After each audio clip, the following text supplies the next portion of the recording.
Olá, meus amigos, olá, minhas amigas do Legislação Integrada. Aqui quem fala é o professor Bruno Valente. Nossa conversa de hoje é sobre o informativo de número 1177 do STF. E antes de começar aquele convite, se inscreve no nosso canal, seja no Spotify, Deezer, Apple Podcasts, Google Podcasts ou no YouTube, e ativa o sininho para ficar sabendo sempre que tiver novidade. Nos segue também no Instagram, @legislação_integrada, onde todo dia tem conteúdo, e curte, compartilha com aquele amigo que tem interesse nesse tipo de conteúdo, ou mesmo naquele grupo de WhatsApp, na sua rede social preferida, e marca a gente, tá? Para todo mundo saber que você está nos ouvindo.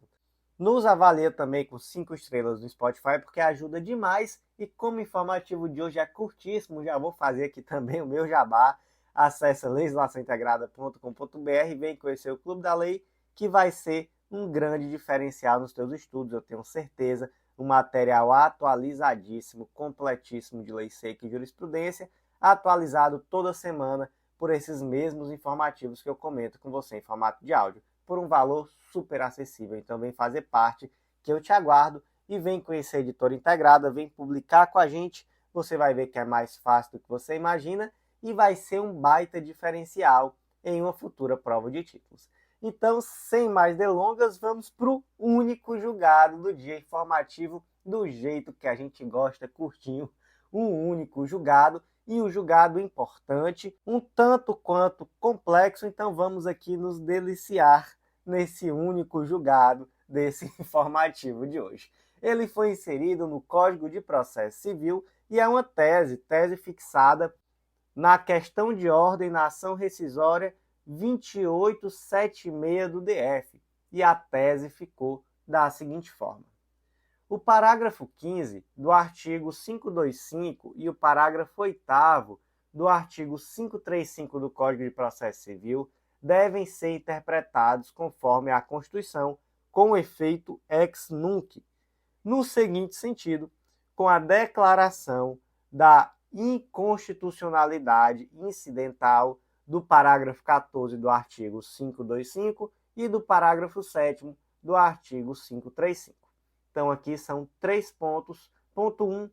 Em cada caso, o STF poderá definir os efeitos temporais de seus precedentes vinculantes e sua repercussão sobre a coisa julgada, estabelecendo inclusive a extensão da retroação para fins da ação rescisória ou mesmo o seu não cabimento, diante do grave risco de lesão à segurança jurídica ou ao interesse social.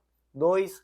Na ausência de manifestação expressa, os efeitos retroativos de eventual rescisão não excederão 5 anos da data do ajuizamento da ação rescisória, a qual deverá ser proposta no prazo decadencial de 2 anos contados do trânsito em julgado da decisão do STF. Ponto 3. O interessado poderá apresentar a arguição de inexigibilidade do título executivo judicial amparado em norma jurídica ou interpretação jurisdicional considerada inconstitucional pelo STF, seja a decisão do STF anterior ou posterior ao trânsito em julgado da decisão exequenda, salvo preclusão. Então, gente, vamos lá, vamos começar a tratar desse tema. Basicamente, gente, os dispositivos impugnados estão nos capítulos do Código de Processo Civil que tratam sobre cumprimento definitivo de sentença, que reconhece a exigibilidade da obrigação de pagar a quantia certa, e também naquele capítulo que trata sobre o mesmo tema, só que em relação à fazenda pública. E aí são dispositivos bem parecidos, simétricos, né? Mas um trata da relação entre particulares e o outro, os outros, né, melhor dizendo, tratam da relação com a fazenda pública. E o dispositivo trata de uma situação que sempre traz polêmica. Imagina que o Zezinho é um servidor público estadual, ele propôs uma ação pleiteando o recebimento de uma gratificação com base em uma lei estadual e obteve sentença favorável, com trânsito em julgado, tudo bonitinho, lá no ano de 2018. E aí imagina que logo depois, lá no ano de 2022, o STF declarou inconstitucional aquela lei estadual que fundamentava o direito à gratificação. Gente, e aí, o que acontece com essa decisão? É possível propor, por exemplo, uma ação rescisória em face dessa decisão judicial? Gente, é possível. E é sobre isso que esse julgado trata. Então, o primeiro ponto é analisar os dispositivos que estão sendo impugnados, ou seja, o artigo 525, parágrafo 14 e 15, e o 535, parágrafo 7º e 8º, e verificar se o texto desses dispositivos é constitucional ou não. E aí, bora lá. Sobre esse ponto, o que o STF disse? O parágrafo 7º do artigo 535, que é muito parecido com o 14 do 525, diz assim: a decisão do STF referida no parágrafo 5º, que aí, gente, o parágrafo 5º, ele trata exatamente dessa decisão que foi fundamentada em lei declarada inconstitucional pelo STF, tá? Então, parágrafo 7º, a decisão do STF referida no parágrafo 5º deve ter sido proferida antes do trânsito em julgado da decisão exequenda. O que o STF nos fala sobre esse dispositivo? Que ele é inconstitucional.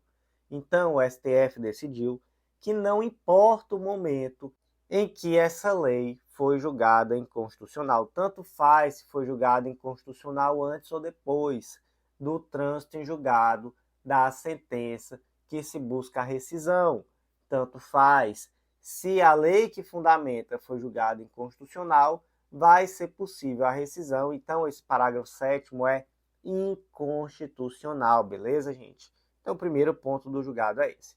Segundo ponto é o parágrafo 8º, que diz assim: se a decisão referida no parágrafo 5º for proferida após o trânsito em julgado da decisão exequenda, caberá ação rescisória cujo prazo será contado do trânsito em julgado da decisão proferida pelo STF.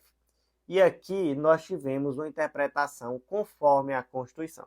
Então, sobre esse ponto, vamos fazer o seguinte: eu vou logo reler o trecho da tese que diz respeito ao que nós já comentamos, e conforme eu for comentando, eu vou ler os tópicos, beleza? Então, primeiro ponto aqui da tese, vamos reler. O parágrafo 5º do artigo 525 e o parágrafo 8º do artigo 535 do Código de Processo Civil devem ser interpretados conforme a Constituição, com efeito ex nunc, ou seja, efeito daqui para frente, no seguinte sentido: com a declaração incidental de inconstitucionalidade do parágrafo 14 do artigo 525 e do parágrafo 7º do artigo 535. Então, superamos o primeiro ponto da tese, que é a declaração de inconstitucionalidade do dispositivo que tratava sobre a decisão de inconstitucionalidade ter que ser anterior ao trânsito em julgado. Isso daí é inconstitucional. E nós vimos que o outro dispositivo, que é o que trata da ação rescisória, cujo prazo será contado do trânsito em julgado da decisão proferida pelo STF, esse dispositivo recebeu interpretação conforme a Constituição. E agora o que nós vamos fazer? Nós vamos destrinchar que interpretação conforme a Constituição foi essa. Então, bora lá. Primeiro ponto, efeito ex nunc, já vimos então daqui para frente. E como é que ficou essa interpretação? Então, o primeiro ponto diz respeito à possibilidade do STF modular os efeitos da decisão proferida. Então, por mais que a regra nos diga que é possível essa rescisão, independentemente da época em que a lei que embasa o julgamento foi considerada inconstitucional pelo STF, isso não impede que o STF, no momento de declarar uma lei inconstitucional, faça ali uma modulação para dizer: olha, nesse caso aqui, respeitamos aquelas decisões judiciais já proferidas. Ou seja, nesse caso, não é possível falar-se em ação rescisória. Aquilo que já está constituído permanece ou mesmo preveja um prazo diferente daquilo que será a regra geral de acordo com o próximo tópico que nós vamos analisar. Então aqui é um preciosismo, porque de fato Já se sabe que o STF tem esse poder de modular efeitos, então isso aqui nem precisaria constar na tese, mas por um preciosismo consta, e é esse ponto, né? Então, como é que ficou o primeiro ponto? Em cada caso, o STF poderá definir os efeitos temporais de seus precedentes vinculantes e sua repercussão sobre a coisa julgada, estabelecendo inclusive a extensão da retroação para fins da ação rescisória ou mesmo seu não cabimento diante do grave risco de lesão à segurança jurídica e ao interesse social. Próximo ponto, fala sobre a retroatividade na ausência de modulação expressa. E aí, nesse ponto, o STF estabelece aqui um marco objetivo para também resguardar o mínimo de segurança jurídica, não é? Porque, gente, veja só, isso aqui já é algo que certamente traz um prejuízo à segurança jurídica, já que trata-se aqui da desconstituição de uma decisão transitada em julgado. Então, aquela pessoa que ganhou a ação, que transitou em julgado, ela tem uma expectativa de que ali há algo consolidado, não é? E aqui frustra-se essa expectativa. Então, nada mais justo que pelo menos tenha um prazo. E aí, qual é o prazo estabelecido pelo STF? A decisão, ela não vai poder retroagir para situações anteriores a 5 anos da data do ajuizamento da ação rescisória. Então, por exemplo, se essa decisão teve efeitos financeiros durante 10 anos, então só será possível retroagir 5 anos contados da data da propositura da ação. E o segundo ponto é que há também um prazo decadencial de 2 anos contados do trânsito em julgado da decisão do STF. Então, conta-se do dia que o STF decidiu pela inconstitucionalidade, começa-se um prazo de 2 anos para essa ação rescisória.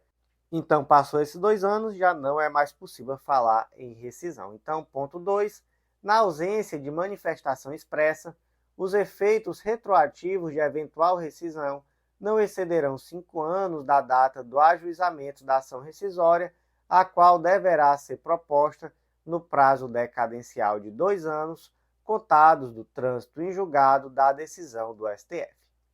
E por último, gente, temos o terceiro e último ponto, né? Que é o que trata propriamente da inconstitucionalidade do dispositivo que tratava sobre o momento do reconhecimento da inconstitucionalidade do ato normativo que sustentou, né, que foi central na decisão judicial que se pretende rescindir. E aí, nesse ponto, como é que ficou? O interessado poderá apresentar arguição de inexigibilidade do título executivo judicial amparado em norma jurídica ou interpretação judicial declarada inconstitucional pelo STF, seja a decisão do STF anterior ou posterior ao trânsito em julgado da decisão exequenda, salvo preclusão. E, gente, o caso concreto trata sobre um tema que nós já comentamos aqui algumas vezes informativo, que é aquela possibilidade de revisão administrativa das anistias concedidas a cabos da aeronáutica em determinadas hipóteses. E no final das contas aqui não se chegou a uma decisão de mérito, tá? Sobre o tema. A questão de ordem tão somente quis estabelecer quais seriam as premissas utilizadas no julgamento. Então, nessa questão de ordem, passou-se pelo ponto técnico, né, processual, para declarar a inconstitucionalidade de determinados dispositivos e também fazer a interpretação conforme de outros dispositivos. E, gente, como eu disse, é um julgado um tanto quanto complexo, muitas vezes polêmico também esse dispositivo. Com certeza vulnera a segurança jurídica, vulnera a coisa julgada, não é? Mas foi a decisão do STF, eu quero saber sua opinião sobre ela. E por hoje foi isso. Eu agradeço muito a você que ouviu até o final. Deixa aquele comentário, avalia a gente com 5 estrelas no Spotify e também aproveita para compartilhar esse episódio na sua rede social preferida e nos marcar para todo mundo saber que você está nos ouvindo. Então, por hoje foi isso. Eu agradeço muito a você que ouviu até o final e até a próxima.